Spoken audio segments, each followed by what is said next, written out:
जय श्री कृष्णा आप सभी को।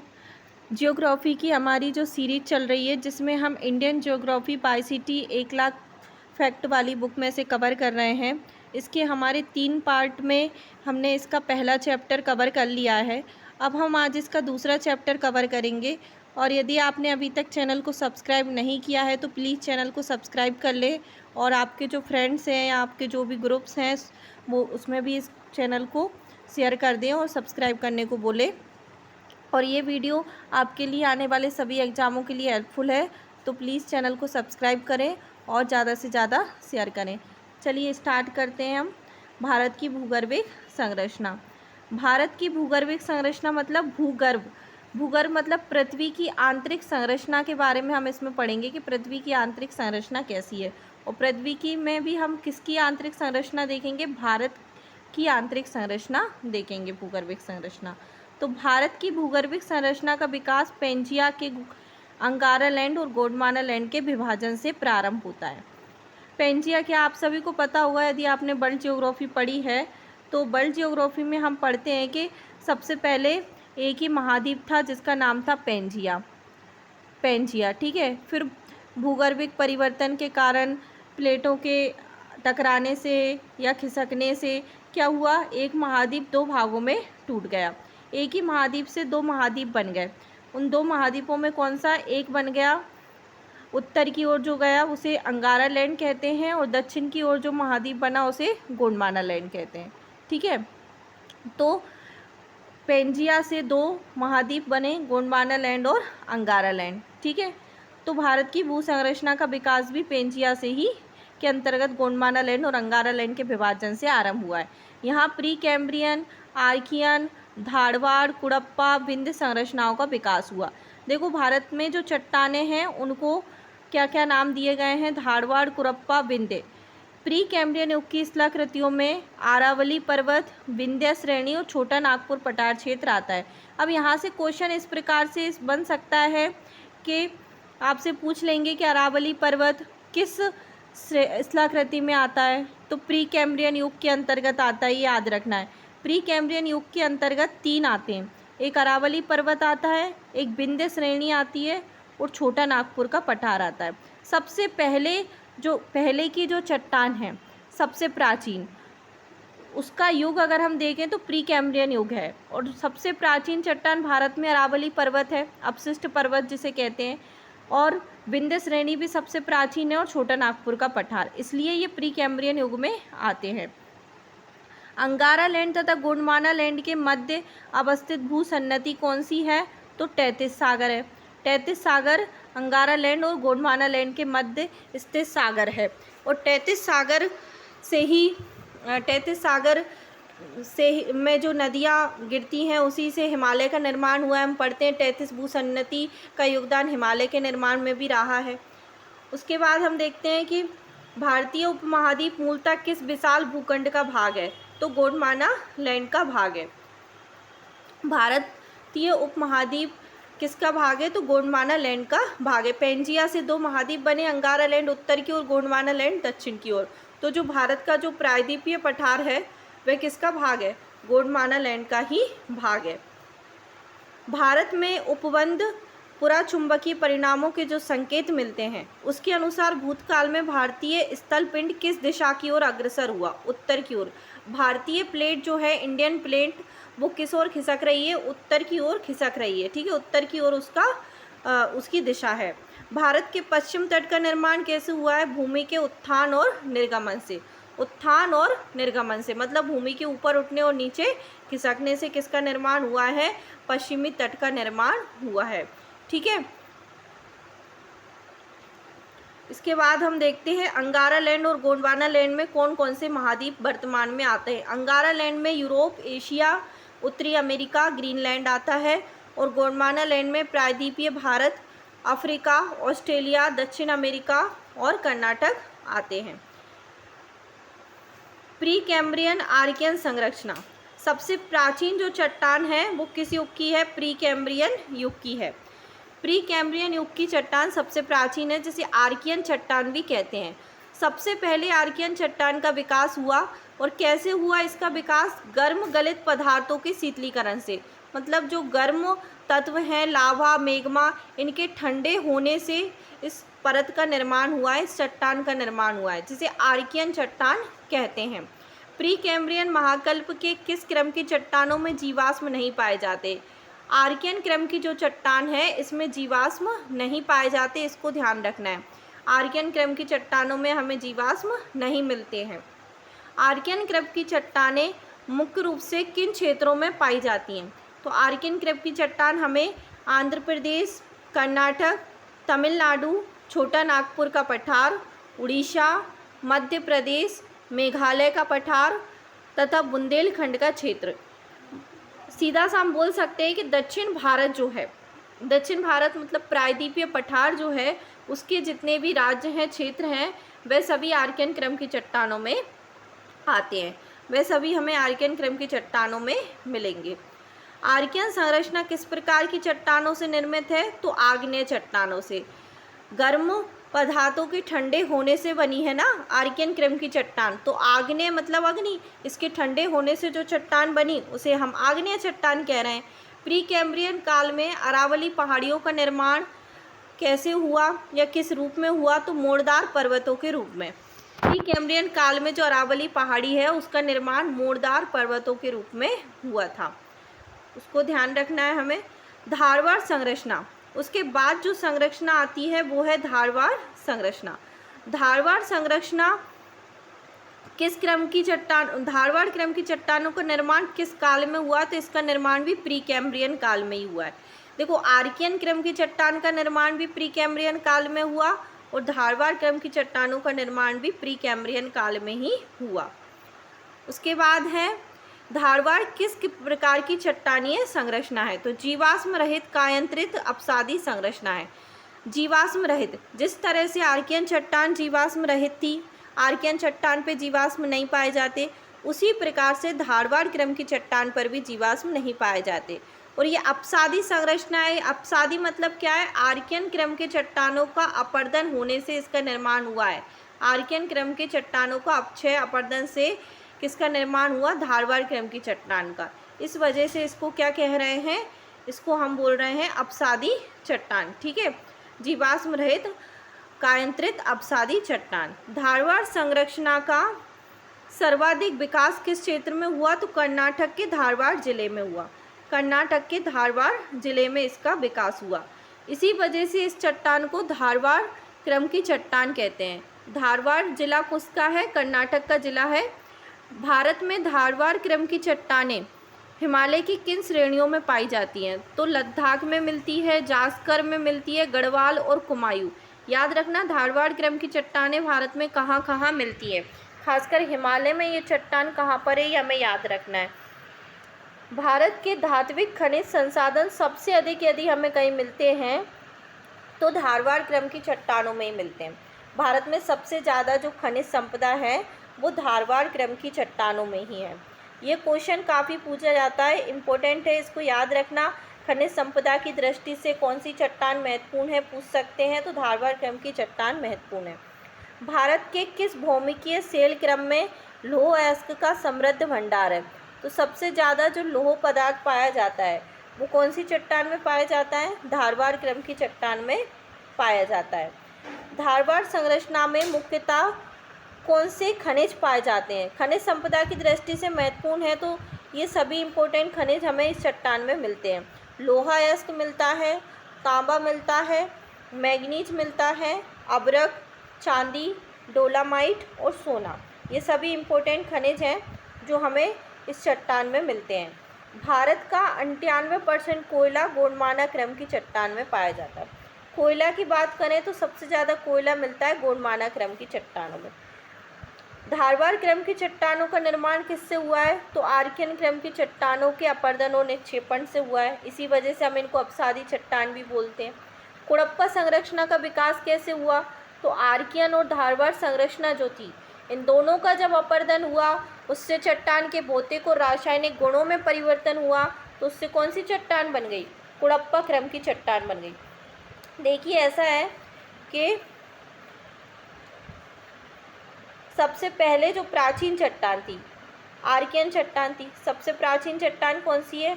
आर्कियन चट्टान। और आर्कियन चट्टान से कौन सी चट्टान हुई? धारवाड़ क्रम की चट्टान। धारवाड़ क्रम की चट्टान से कौन सी चट्टान आएगी फिर? कुड़प्पा क्रम की चट्टान। ठीक है, कुड़प्पा क्रम की चट्टान। आर्कियन क्रम की चट्टान का अपरदन हुआ, निक्षेपण हुआ, तो कौन सी बनी? धारवाड़। और धारवाड़ क्रम और आर्कियन दोनों का अपरदन और निक्षेपण हुआ तो कौन सी बनी? कुड़प्पा। धारवाड़ क्रम की चट्टान को धारवाड़ क्रम की चट्टान क्यों कहते हैं? क्योंकि आंध्र प्रदेश जिला में ये चट्टान मिलती है, तो इसका नाम उस जिले के नाम पर ही रख दिया। आंध्र प्रदेश का जिला है धारवाड़, उसके नाम पर। और कर्नाटक का जिला है धारवाड़, उसके नाम पे। और आंध्र प्रदेश का जिला कुड़प्पा के नाम पे, कुड़प्पा क्रम की चट्टानों का नाम या हो गया। मतलब धारवाड़ किसके नाम पर हुआ? कर्नाटक के जिले धारवाड़ के नाम पे, और कुड़प्पा आंध्र प्रदेश का जिला कुड़प्पा। तो आर्कियन के अपरदन से धारवाड़ बनी और धारवाड़ चट्टान के अपरदन से कुड़प्पा क्रम की चट्टान बनी। इसको हमें ध्यान रखना है। इसके बाद हम देखते हैं कि आर्कियन शैल में धात्विक, अधात्विक तथा दुर्लभ खनिज पाए जाते हैं। विंध्य संरचना भवन निर्माण के पत्थरों के लिए प्रसिद्ध है। ये जो चट्टान है विंध्य क्रम की चट्टान जिसे हम बोलते हैं, विंध्य क्रम की चट्टान। विंध्य क्रम की चट्टान किस लिए जानी जाती है? तो भवन निर्माण के लिए जानी जाती है। ये क्वेश्चन कई बार आता है कि भवन निर्माण के लिए किस क्रम की चट्टान इम्पोर्टेंट है। यदि आपसे भवन निर्माण का पूछेंगे तो याद रखना है भवन निर्माण के लिए विंध्य क्रम की चट्टान इम्पोर्टेंट है, भवन निर्माण के लिए। ठीक है, भवन निर्माण के लिए विंध्य क्रम की चट्टान। अब हम देखते हैं कुड़प्पा क्रम की चट्टान। तो कुड़प्पा संरचना का सबसे ज़्यादा विकास कहाँ पे हुआ है? आंध्र प्रदेश के कुड़प्पा क्षेत्र में। इसी वजह से इसे कुड़प्पा क्रम की चट्टान बोलते हैं। कुड़प्पा संरचना में सर्वाधिक भंडार किसका है? तो चूना पत्थर का है। ठीक है, कुड़प्पा संरचना में किन चट्टानों के लिए प्रसिद्ध है ये? तो ये चूना पत्थर के लिए, बलुआ पत्थर के लिए, एस्बेस्टस और संगमरमर हेतु ये प्रसिद्ध है। अब आती है विंध्य संरचना। विंध्य क्रम की चट्टानों का निर्माण कैसे हुआ? तो देखो, इसका निर्माण जल निक्षेपों द्वारा हुआ। जल निक्षेपों द्वारा मतलब नदियों द्वारा बहाकर लाए गए जो निक्षेप। नदियाँ अपने साथ, हमें पता है कि नदी जब बहती है तो अपने साथ में मिट्टी, कंकड़, पत्थर, गाद ये सब बहाकर लाती है। और किसी समतल स्थान पे जब वह पहुँचती है तो उस पूरी मिट्टी मलबे को उस जगह पे क्या कर देती है? निक्षेपित कर देती है। ठीक है, उसके निक्षेपण से जिस चट्टान का निर्माण हुआ है, नदियों द्वारा बहाकर लाए गए निक्षेपण से जिन चट्टान का निर्माण हुआ है उसको हम कह रहे हैं विंध्य क्रम की चट्टानें। तो विंध्य संरचना किस प्रकार की चट्टान हुई?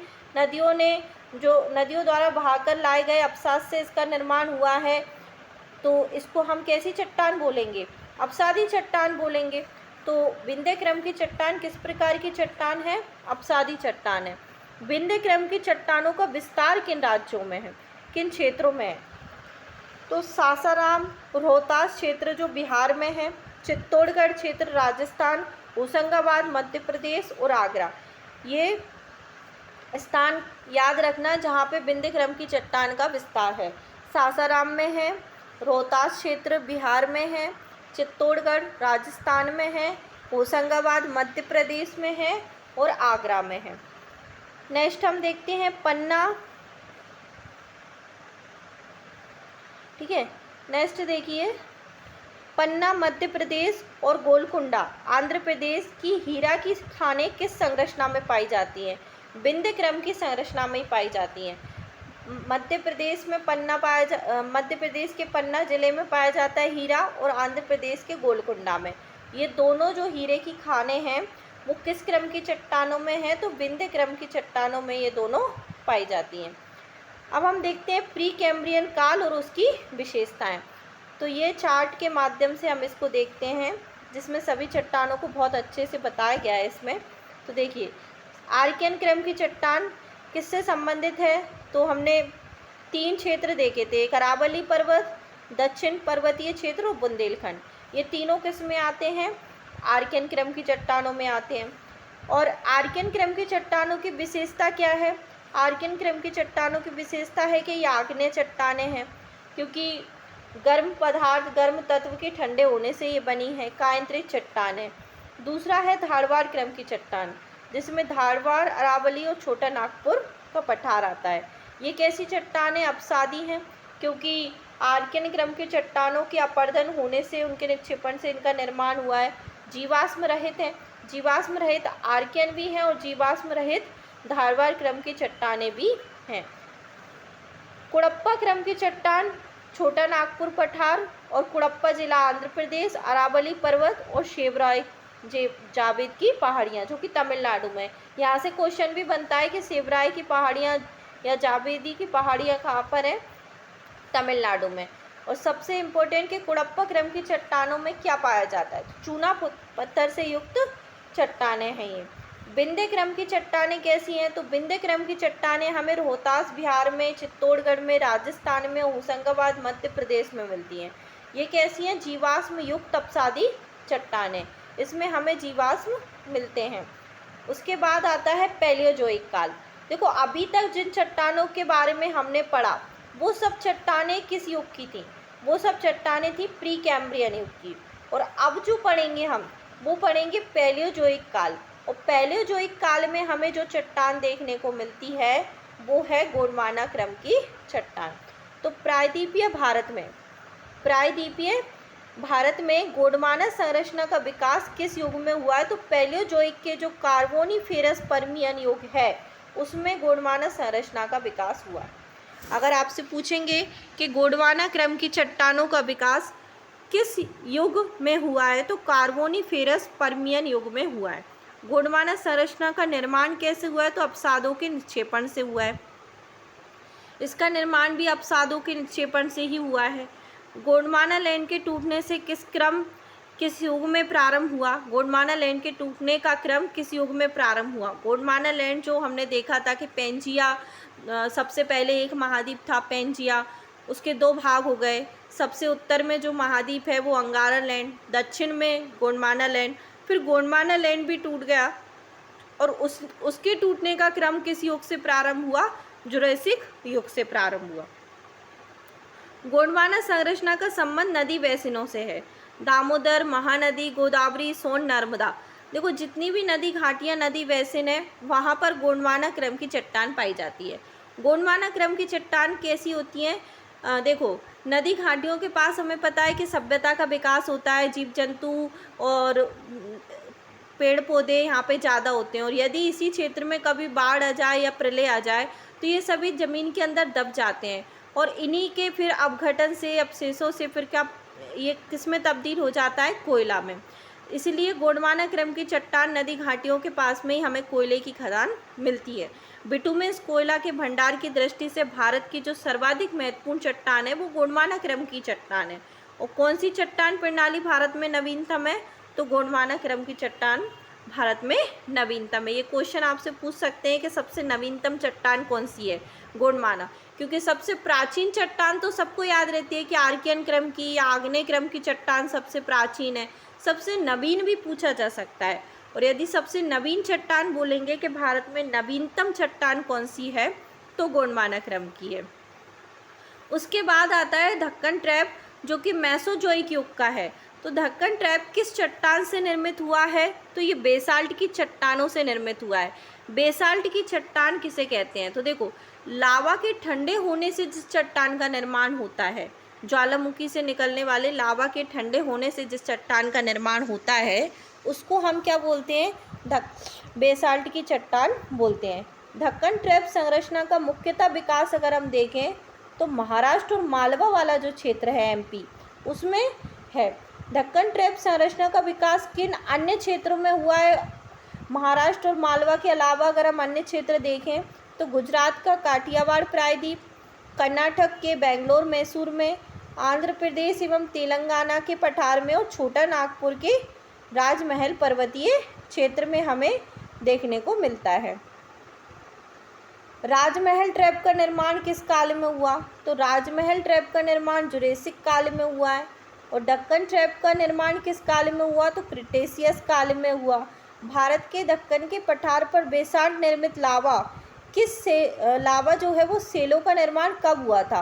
तो क्रिटेशियस युग में हुआ था। इसको ध्यान रखना है, बहुत इंपॉर्टेंट है कि भारत के दक्कन के पठार पर बेसाल्ट निर्मित लावा जो है वो किस युग में उसका निर्माण हुआ था?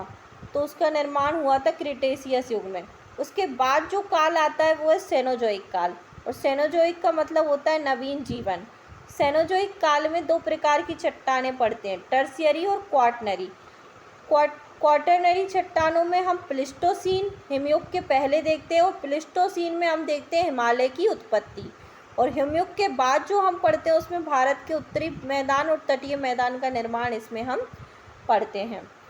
देश की वर्तमान स्थलाकृति किस युग में निश्चित हुई?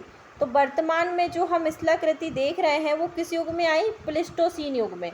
पृथ्वी पर सबसे व्यापक हिमयुग गुंज मिंडेल रिसबुर्म किस काल में आया? तो प्लिस्टोसीन काल में आया। भारत में पेट्रोलियम पदार्थ किस क्रम की चट्टानों में मिलता है? पेट्रोलियम पदार्थ किस क्रम की चट्टानों में मिलता है हमें? तो पेट्रोलियम पदार्थ हमें मिलता है टर्शियरी क्रम की अपसादी चट्टानों में। तो पेट्रोलियम हमें किन चट्टानों में मिलता है? टर्शियरी क्रम की अपसादी चट्टानों में। इंडस सांगपो सचर जोन का निर्माण कब हुआ? तो प्लायोसीन ईओसीन काल के मध्य हुआ। इसको ध्यान रखना कि इंडस सांगपो सचर जोन कब बना था? तो प्लायोसीन और ईओसीन काल के मध्य में बना था। नेक्स्ट है एमबीएफ मैन बाउंड्री फोल्ट, ये सेनोजोइक काल का है। मैन बाउंड्री फोल्ट सेनोजोइक काल का है। बृहद हिमालय की उत्पत्ति कब हुई है? ओलिगोसीन काल में। ये पूछा जा सकता है आपसे कि मैन बाउंड्री फोल्ट का निर्माण कब हुआ है? सेनोजोइक काल में। बृहद हिमालय की उत्पत्ति किस काल में हुई है? ओलिगोसीन काल में। शिवालिक हिमालय की उत्पत्ति कई बार पूछ लेते हैं, शिवालिक हिमालय की उत्पत्ति पूछ सकते हैं, प्लायोसीन काल में हुई है। ठीक है, लघु हिमालय की पूछ सकते हैं, मायोसीन काल में हुई है। ठीक है, तो विशाल मैदान के भांगर और खादर का रूप कब विकास हुआ? इसका अत्यंत नूतन युग में हुआ। तो देखो इसको याद रखना है हमें कि एमबीएफ मैन बाउंड्री फोल्ट का निर्माण सेनोजोइक में, बृहद हिमालय का निर्माण ओलिगोसीन में। ठीक है, एमबीएफ का किस में हुआ? मैन बाउंड्री फोल्ट का सेनोजोइक में। बृहद हिमालय का किस में हुआ? ओलिगोसीन में। शिवालिक का हमें याद रखना है प्लायोसीन में। लघु या मध्य हिमालय का मायोसीन में। मध्य मायो ऐसे याद रख लेना, मध्य हिमालय मायोसीन, मध्य हिमालय मायोसीन। शिवालिक जो है वो प्लायोसीन, और विशाल मैदान जो बने हैं वो नूतन युग में बने, मतलब उनकी संरचना नवीन है। नर्मदा, ताप्ती, गोदावरी और कृष्णा, कावेरी नदियों की वेदिकाओं का निर्माण हम देखें तो इसे सेनोजोइक के जो नवीन युग है उसी में हुआ है। राजस्थान मरुस्थल और थार का मरुस्थल प्लिस्टोसीन युग में बने हैं, और पश्चिमी घाट का निर्माण उत्तर नूतन काल, मतलब जो सबसे नवीन काल है उसमें इसका निर्माण हुआ है। तो देखिए ये हमने इसका सेकंड चैप्टर कवर कर लिया है। इसके बाद इसका तीसरा चैप्टर हम देखेंगे भारत की भू आकृतिक प्रदेश, जो कि बहुत ही ज़्यादा महत्वपूर्ण है ये चैप्टर, जिसमें हम हिमालय, झील, पर्वत, पठार सब पढ़ेंगे। तो ये बहुत ज़्यादा इम्पोर्टेंट है। तो आप सभी चैनल को सब्सक्राइब ज़रूर कर लेना जिन्होंने नहीं किया है, और अपने ग्रुपों में भी शेयर कर देना। ठीक है, थैंक यू।